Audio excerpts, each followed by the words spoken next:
Dans Shararea.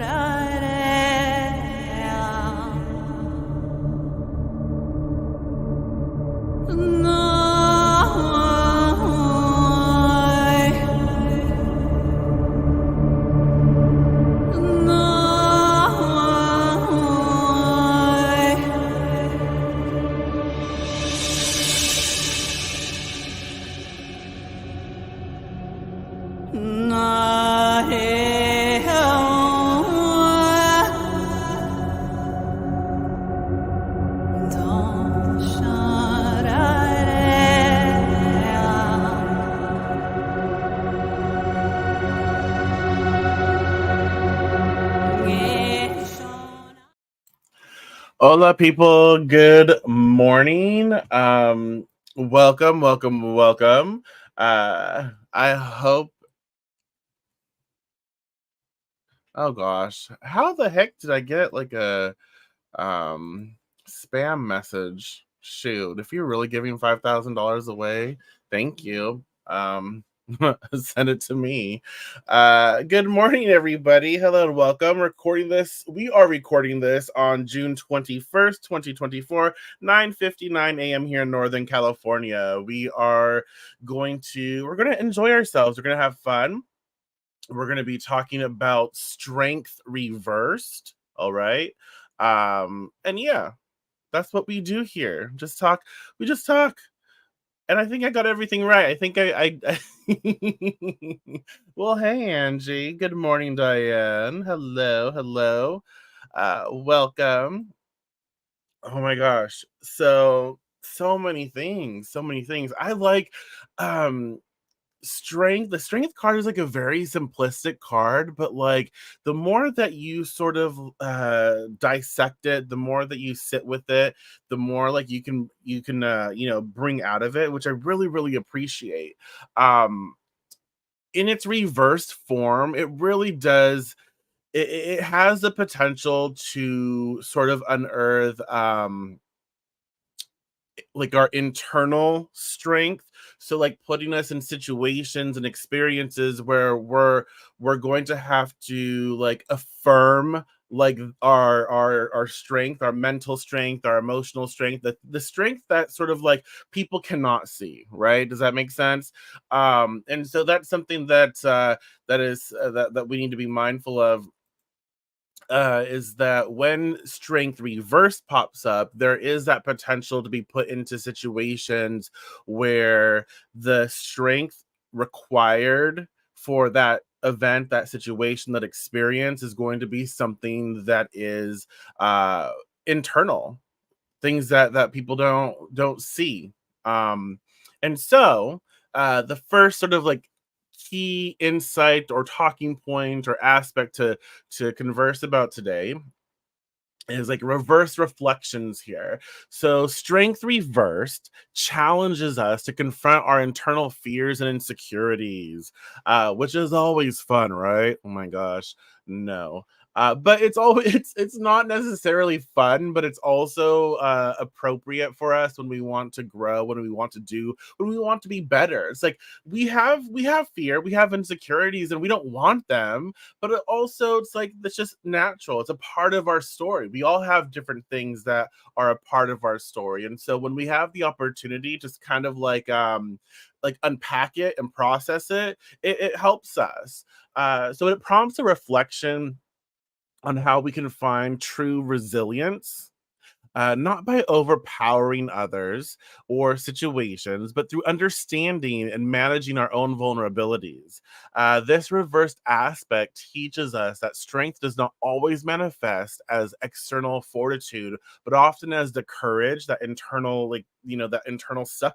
Well, hello, Dragon Dancer. Welcome. Good to have you here. Uh, and so, this reverse aspect teaches us that strength does not always manifest as external fortitude, but often as the courage to face our own inner shadows. And it suggests that true power is found in the quiet moments of self awareness and the willingness to, it kind of sounded like I said willingness, like Willie. No, willingness.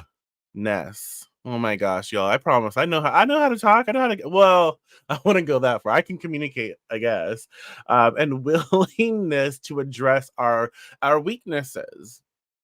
And I want to say this too, like there's nothing wrong with weakness, right? There's nothing wrong with not being good at everything or not being strong at everything. Woolly, did it sound like woolliness? Like Chewbacca? Why did a Wookie? It's a Wookie, right? Oh my gosh. What is wrong? I don't know. It's Friday. It's Friday. Happy Friday, everyone. A Wookiness? Woolliness? I don't know. I don't know what I said, to be fair. It's supposed to be willingness. Um and so when this aspect of strength pops up, right, in reverse, it does allow us to sort of, it's kind of like a mirror. It allows us to stare into that mirror, to the scrying mirror, and it allows us to look at ourselves and perceive, what is it that we're going through right now? Where are our fears sort of like, arising for us? Where are those fears? What do those fears look like? Where do I feel a little bit insecure? And there's no, please don't judge yourself, like, oh my gosh, I shouldn't feel so insecure around this. Don't judge yourself. Don't do that. You have a reason, as we all have reasons as to why these insecurities pop up. It's okay. Those reasons are valid. They may not be like factual. Does that make sense? So they may not be factual reasons, but they're reasons that we feel the way we do, that we have the fears or insecurities that we do. And so they are valid, but also they might not be factual. They might not be something we want to carry with us moving forward. And so just because they are valid, it doesn't mean that they need to be activated and kept with us. And so with strength reverse, we're like, you know what? If I'm moving forward, again with the reversal, you can see the body language here. The individual is kind of from the left to the right. So it's like if the right the future, the left the past. If I want to move forward, it is going to require me to have that internal strength to process these insecurities or these fears that are coming up, and use a type of strength that is not forcing, that's not aggressive. It's assertive, but not aggressive. And I need to recognize, like, I am worthy of confronting this. I am worthy of shifting my life, and I am worthy of releasing these fears and insecurities. They don't have to be a part of my story moving forward. I understand why I have these. I understand where they're coming from, and I can practice at letting them go, moving forward. Right. And so let's just talk a little bit about the sort of practical applications. Um, and we can spend a few minutes each day reflecting on our feelings and experiences. Use a journal to write down any fears or insecurities that we encounter and consider the root causes behind these emotions. This practice can help us understand and manage our vulnerabilities better. And so I think that this would be really cool. It's really helpful, if we kind of make a tree, like an outline of a tree. I can't draw, so it'll be very terrible, but still, I know what it is. I hope we can like put a tree up there, and like at the top of the tree, maybe it would say, our fear that's being activated right now, the fears at the top of the tree. And then we can kind of like on the branches, lowering down, kind of like what is fueling that fear, what is fueling that insecurity, what is attached to it, until we get to the bottom. Like, what is that root, what do we feel is that root cause? What is that the seed that was planted that grew this tree of fear, this tree of insecurity? Does that make sense? And so that is something that we can work with, that we can utilize, to explore, sort of getting to that root cause and the root nature of the fear, the insecurity, to process, to tackle. And awareness, being aware of it, it helps us to sort of like, navigate it, right? And we can kind of clear it, we can clear it out. We can recognize like, oh, this is why I have this fear, or this is why I have this insecurity, this is why I have this thing. It makes sense. And so when I see how these things can get sort of triggered or activated, I can take a moment to take a step back a little bit, to breathe and to kind of process these things, and like see where these things are being flagged and why I'm feeling this way, and then weigh it like, is this a am I making it out to be something it's not, right? Or is this just like a fear of mine that is being activated, and so I'm not really thinking rationally. Yeah. Mindful responses before reacting to challenges or conflicts. Take a pause to consider if your response is driven by internal, that's what I just kind of talked about, driven by internal fears or actual facts. This helps so much. This pause can help you respond more thoughtfully and less defensively. I try to do this, I really do, because sometimes like I recognize, like I can see it happening, I can feel it happening. And it's like, oh wow, I feel some type of way. My hoops are down, my eyebrows are painted, I'm ready to go for the throat, and I'm already responding. But then a part of me is like separate, watching this mess of a response, or this, being messy. Um, and going in. And then I'm like, oh, dial it back, girl, like dial it back, you know, pause. Do you really like are you responding because you were triggered, and you have these fear-based things that are supporting you going in for the throat? Or um are you responding from that place because it warrants that? Like, there are actual facts that support your decision in the way that you respond. Sometimes yes, more often it's like, no, bitch, I don't need to. Like, I can put them hoops back on. I can wipe those eyebrows off. Like, I don't need to channel my inner chola. I don't need to do that. I can I can be a little more calm and collected and handle the situation in a better way. And I try to do that more often than than not lately. Uh, I mean, it's true. It's true.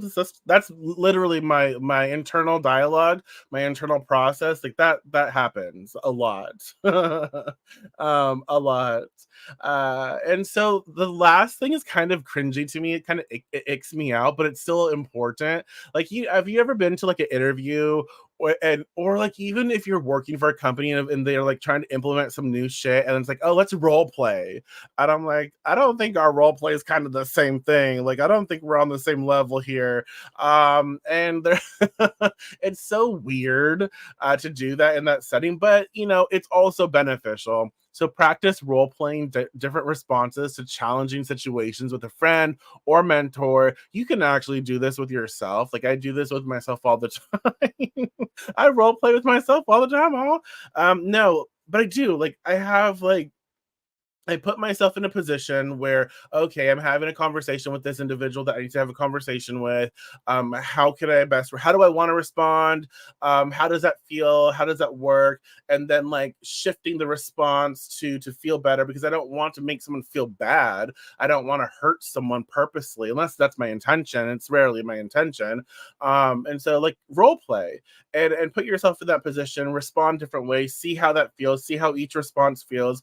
This can really help with experimenting with ways to manage insecurities and build confidence in handling difficult interactions. And so you can see, like, when strength reverse pops up, we're dealing with our internal fears, our internal insecurities, and it's help and I feel this is a major arcana card, so we know it's like big stuff and big life events, and like, things, all the things that need to be addressed. And I feel like it's an opportunity to develop strength. It's an opportunity to develop more like power, more confidence, more courage, more things that support us in a healthy way. If we really learn to take advantage of this, right? Let me get a little sip. Hopefully you follow me. Okay. And so the second sort of key insight today with this with strength reversed is, while it may be often viewed negatively, right? It's the power of self-doubt. Self-doubt can serve as a crucial checkpoint. It forces us to reassess our motivations and the sustainability of our current path, urging a sort of like realignment, recalibration of our efforts towards more authentic expressions of strength. Self doubt allows us to pause and consider if our actions align with our true self or if they are merely reactions to external pressures. This is so important. We have to train ourselves. Like when that self doubt pops in, we do have to learn to train ourselves to sort of like pause, reflect, ask the right questions. Instead of like let that self doubt overpower, we have to ask ourselves, okay, I feel a little doubtful here. Like what's going on? Am I, why do I feel this way? How can I work with this to build more confidence? And it's important for us to stop ourselves and not allow for self-doubt to overpower, but to inform. And this introspection can lead to profound growth and a more focused understanding of what we truly want to achieve, guiding us to realign with our core values. Does that make sense? And so when strength reverse pops up, there is the power in self-doubt. It's like it can allow us to put ourselves in check, where we recognize like, oh, I don't know about this. Why? I'm scared to succeed. I fear if I put myself out there and I succeed, there are going to be people who want to tear me down. But like even if you don't put yourself out there, bitch, there are going to be people who want to tear you down. That's life. Right. But don't give that any more energy than you need, because there are going to be people who are not for you. They're just, that's just reality right now, and for however long we're on earth. And so focus on the people who are for you. Focus on the people who are going to support you and help guide you and help build that strength, that resilience, everything you need to be better with whatever is going on right now, right? And so self-doubt can be a very powerful ally if we allow it to be, if that makes sense. um and so some practical applications here. Skill building. Enroll in workshops or online courses that focus on areas where you feel doubt. Building skills and competence can naturally reduce self-doubt and boost confidence. So like, I will be very, very honest with you. I have like at times like it goes, there's an ebb and flow, but I have imposter syndrome. I think, I don't know. I think that's something that most people have. I think. I don't know.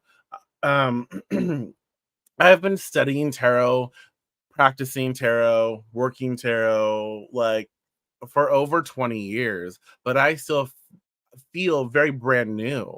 I love what I do. I love the tarot, but like I get uncomfortable sometimes because I feel like I'm supposed to know everything and just like pull it out of my noggin, my brain. And I'm like, I can't memorize all the things. And so like I love astrology and I love tarot, and so I'm working on perfecting my skills in learning more of the astrological viewpoints of the cards, and that is something where I'm a weekend, and that's something where I'm okay with that. It's like, oh, self doubt, and then it's like, no, no, no. You know astrology a little bit, right? You have a foundation there. You have a foundation in tarot. It's just learning to merge the two.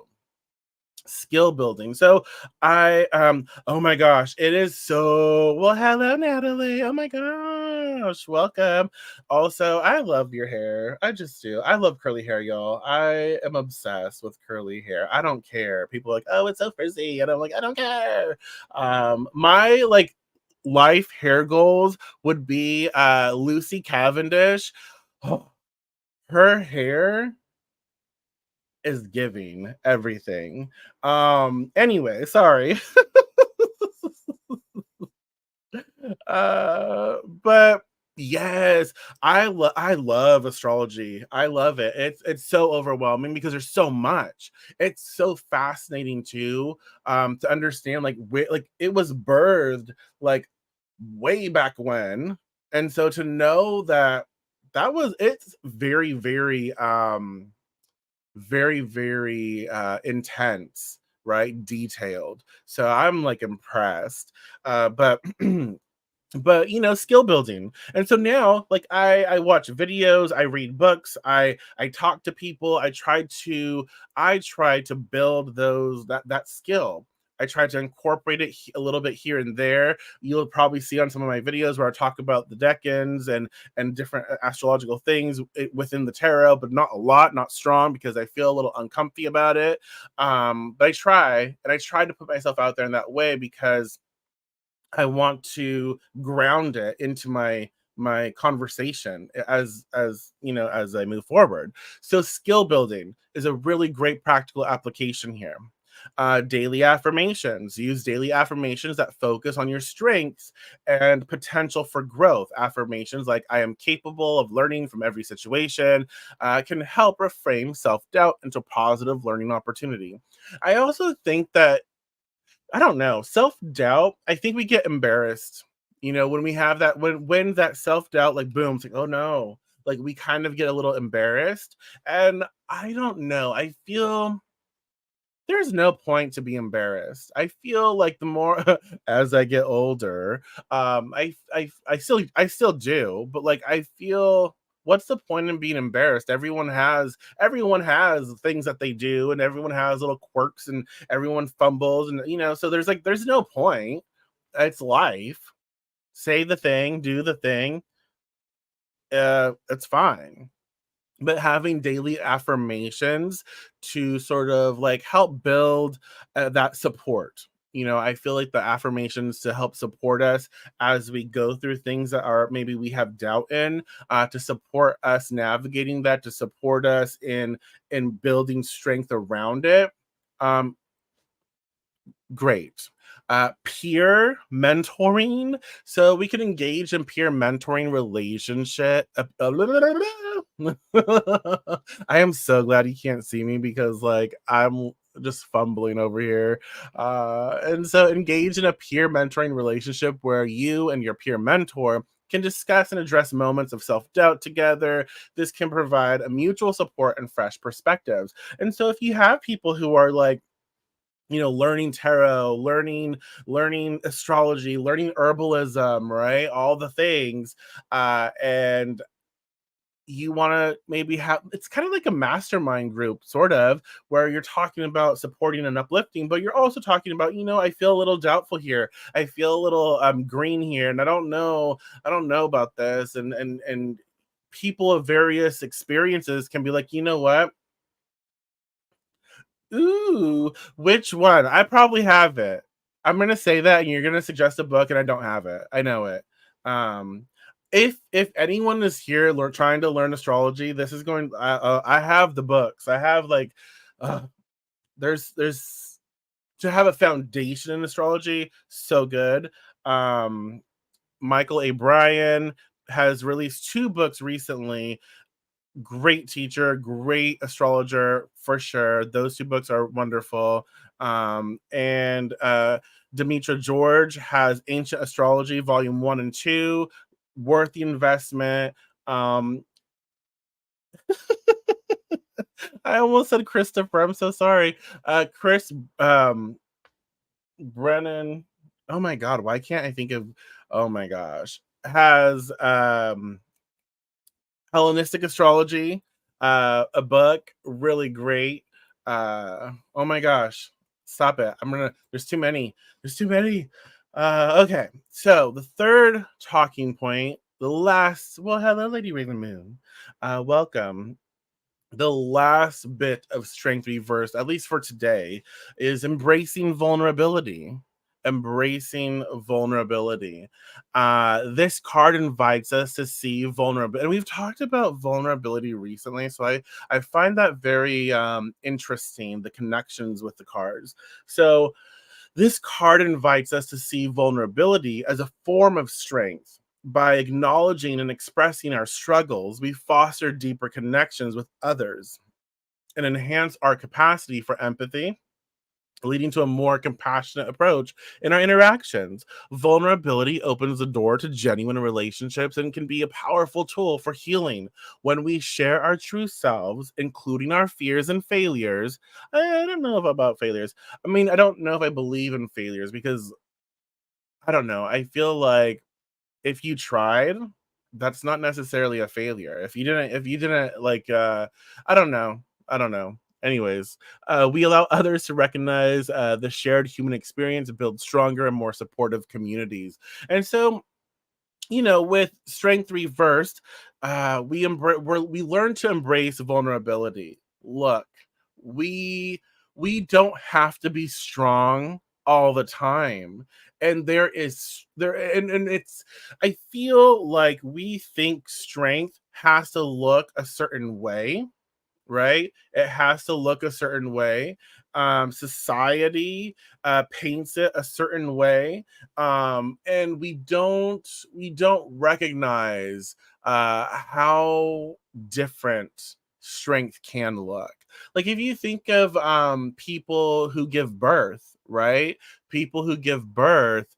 Uh, Oh my gosh, there's various levels of strength there. You have to carry that monster inside you, and like you have to like figure out how to navigate the world with this thing inside you, or sometimes things, monsters, because some people have like quadruplets and all that. But you know what I'm saying? It's like there is a strength there that I don't think anyone gives credit to, really. And it's not like I'm lifting 1,000 pounds. Oh my god, that would be so scary. um, but I worked with someone who gave birth to like minimum 10 pounders. Like she literally, like she gave birth, like I think her first like 10 pounds. That is that's oh that's all. Anywho, let's not go there. But we're kind of going there. But there's a strength there, and it's not just the birthing process. It's not just that. There's a strength in the mental faculties that people who are carrying children, right, that they have. It's the mental strength, it is emotional strength, it is physical strength, because you have to carry those things inside you. You have to like sit down, get up, walk. You have swelling, you have all of these things. Like there's postpartum, there's all the things, right? All the things that go with carrying a child. Oh wow, I said a child. How cute. I was like monsters, demons, a child, a baby. Aw. Oh my goodness. But you know what I'm saying? So strength comes in so many different packages, so many different ways. It is not always that physical strength.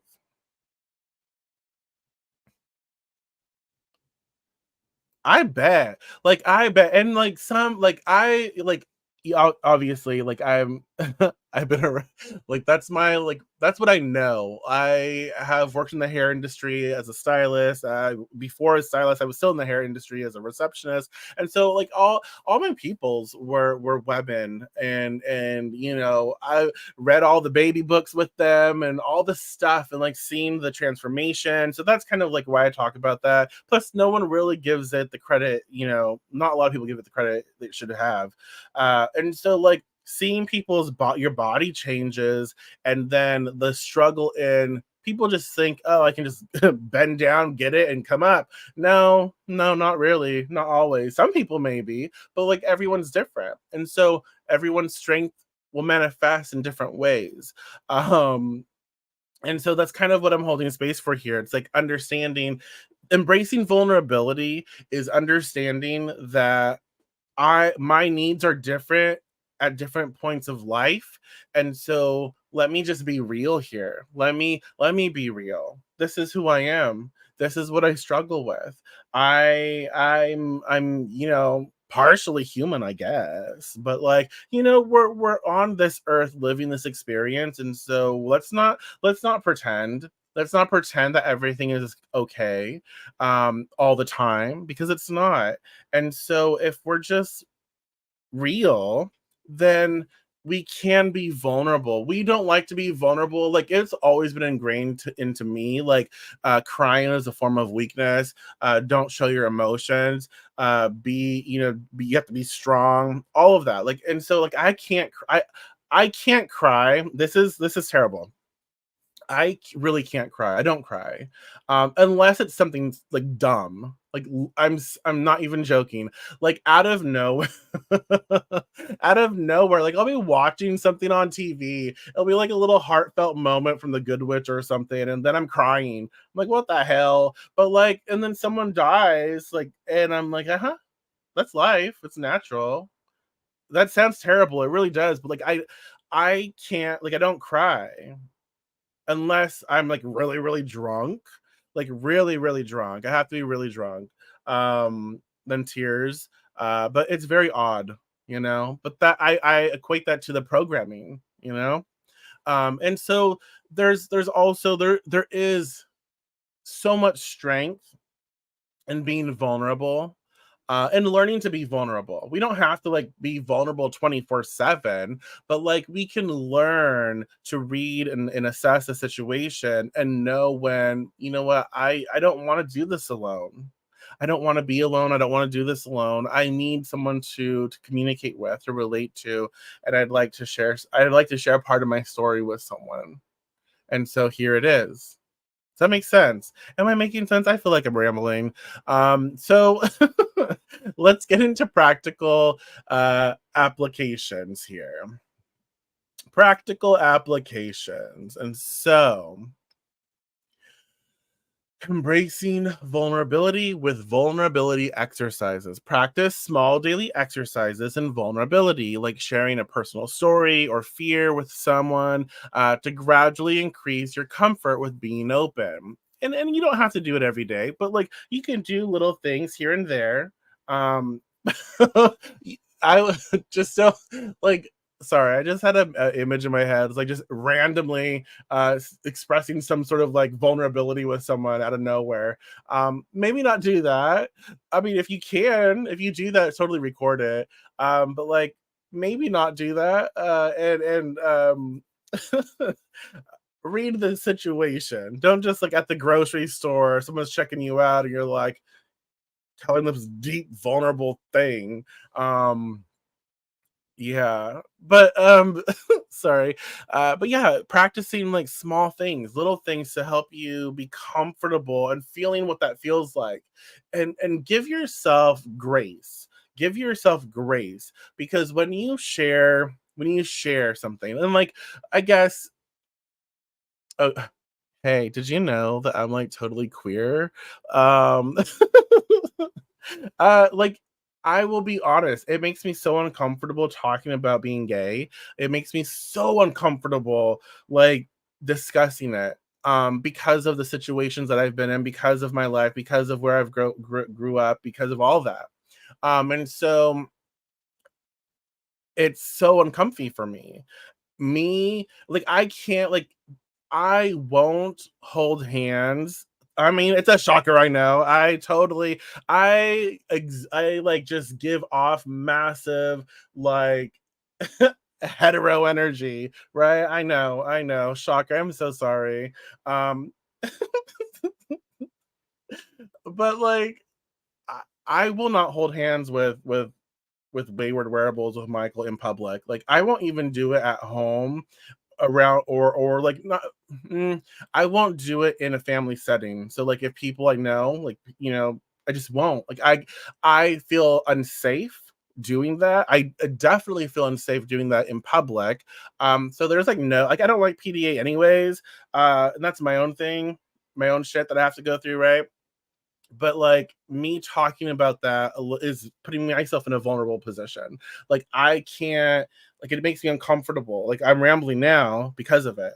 But like things like that, it's like, oh, talking about it a little more here and there with people, will help me realize, like, and I know that it's okay. Like, I'm not ashamed of who I am, but I also recognize, like, a lot of people want to hurt me for it, right? Um, just like when we were living in Mississippi, like, I'm not even we experienced some harsh stuff. Like, he experienced far more than I did because he grew up there, he lived there. But like, and so it's like we can't even present or look or a certain type of way or act a certain type of way. It's uncomfortable, and scary. And so me talking about that is a little small thing, right? Puts me in a vulnerable position, but also it helps me to recognize, like, I can talk about that in a certain setting with certain people. Does that make sense? I'm sorry. I'm not trying to make it about me. I'm just like trying to put it into perspective as an example. Be creative with like creative expression. Channel your vulnerabilities into creative expression, such as writing, painting, music. This can be a therapeutic way to deal with emotions and share your inner thoughts in a nonverbal manner. A lot of you who have kind of been with me since I sort of grew up, from back in the day, I used to write a lot. I used to write a lot, and it would maybe sound crazy to some, but like the deep emotions that I felt during that time, the deep emotions that I picked up from community, from people, from friends, from not friends, everything that I would feel intently, and so I would use that, and I would because it can't stay with me, right? I would channel all of that into writing. I would write poetry. I don't know, I would just write, and so be creative. This is another aspect of understanding vulnerability with strength reversed. And so, channel what you're going through, channel those vulnerabilities and express it. Put it into your painting, put it into music, make a playlist, or write music if you do that, or play music, whatever. um, all of that, anything, you do pottery, there you go, make something. That seems like it'd be so much fun, but I'd probably be so annoyed with it because I'd want to make something really cute, and I would like destroy everything, probably, most likely. Anyways, mindfulness practice. Incorporate mindfulness into your routine to improve emotional regulation and acceptance. Mindfulness can help you observe your feelings of vulnerability without judgment. That's huge. Enhancing your ability to cope with them.